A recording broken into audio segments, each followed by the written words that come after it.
P plus Crystal 7 Pro បាទអូស្អាតមែនតើបាទស្អាតហើយសំឡេងផងវាពីរោះបាទ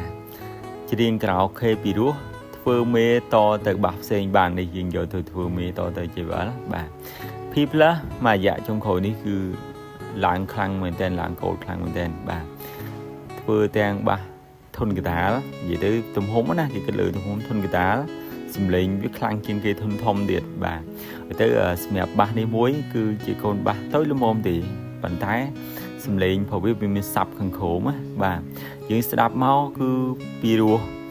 បាទសាប់សំឡេងសាប់វាដឹបមកណែនល្អមែនតើបាទអ្វីដែលជាពិសេសបាទគឺវាមិនត្រឹមតែពីរោះទេណាបាទវាថែមទាំងច្រៀងក្រៅខេបានបាទច្រៀងក្រៅខេពីរោះណាមើល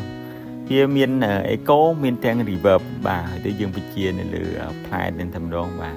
នេះយើងយកធ្វើមេតទៅ JBL នេះបាទអូខេ JBL នេះជាអត់កើតទេដោយសារវាអត់មាន microphone ណាបាទអញ្ចឹងចំនួននៃការទិញ microphone echo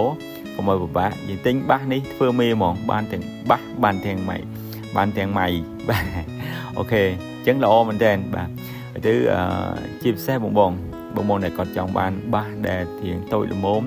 បែបពិនិត្យបាទហើយទៅសំឡេងចេញមកសតុនល្អគឺ P plus នេះហើយ